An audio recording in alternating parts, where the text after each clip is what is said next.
Jo, vetë thjesht ke diçka nga çfarë të bën kurioz nga këto zgjedhje. Po deklaroj që sot që s'kam as për të shkuar për të. As do votosh, pse? Shoh një mungesë rotacioni edhe besoj që është e dhimbshme për fatin e shqiptarëve. Po the këtë praktikisht ke votuar. Prandaj është një lloj popullimi. Mosvajtja në votime favorizon gjithnjë mazhorancën.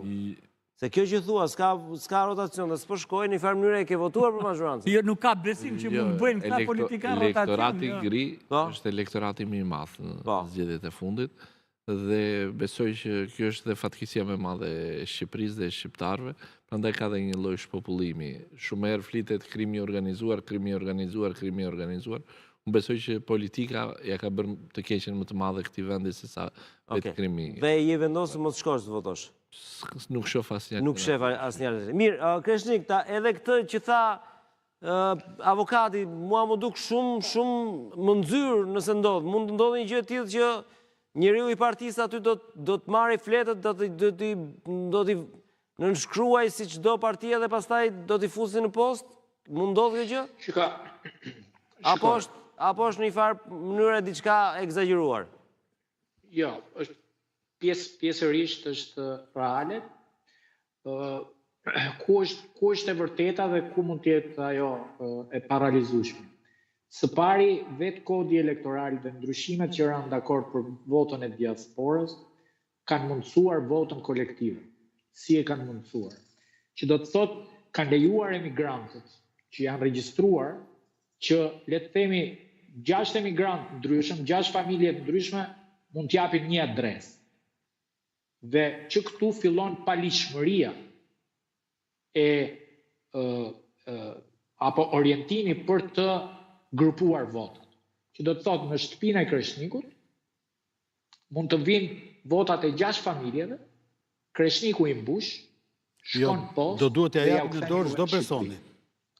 Po pra, ja jep prapë në mënyrë kolektive, i fton Kreshnikun kafë. Dakor, po do duhet të jep personat vetë. Sepse dëgjoni, adresën time nuk e ka dhënë një njeri pa njohur, apo jo? Patjetër, normal.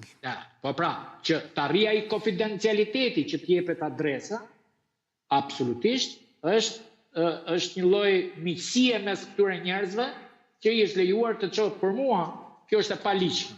Nuk mund t'i lejoje emigrantët që të grupoheshin në një familje disa fletë votimi. Dhe kjo është absolutisht e padrejtë.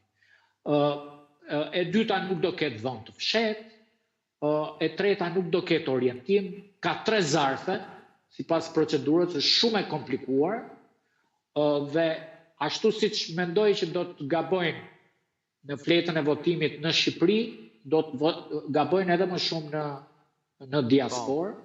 Po ju kujtoj një fakt, Kosova në zgjedhjet e vitit 2021, se po i referojmë prapë Kosovës, kishte 132.000 regjistrime dhe në fund pati 63.000 vota të vlefshme. Gjysmë për gjysmë. Pra, e përgatis opinionin që nëse kemi 240.000 emigrantë të regjistruar, nuk do të thotë se do kemi 240.000 vota. E para, regjistrimi nuk do të thotë që të gjithë do të shkojnë të votojnë. Për shembull, Kosova pati 20% firo, vetëm 80% votuan nga të regjistruar. Pra nga 240 do kemi një firo të atyre që s'do regjistrojnë. Nuk do votojnë. E dyta do kemi firo tjetër të atyre që do votojnë në mënyrë të gabuar dhe e treta në atyre që do postojnë votën jashtë afatit, që do të thotë në qoftë se vota mbrin në 11 maj, në ora 21:00 apo 20:00, pra 2 minuta mbasi është mbyllur kutia votimit, është e pavlefshme, nëse posta mbrin. Ne duhet kemi parasysh që emigrantët ndonjëherë nuk kanë kohë për të shkuar post me pagu faturat e detyrimeve që kanë, taksave, etj. Mirë, Kreshnik, se jemi... E jo më pastaj për votim. Jemi në limite, je regjistruar vetë, do votosh nga Gjermania apo do vish këtu? Jo, unë nuk jam regjistruar dhe unë mendoj që është e padrejtë që Denisi apo zoti Elezi që jetojnë në Shqipëri të ndikohen nga vota ime dhe unë të kem të drejtë të jap atyre se kush duhet të qeverisë. Okej, Kur mirë. jetojnë në Shqipëri do kenë drejtën time për të orientuar. Tem ti- Ky është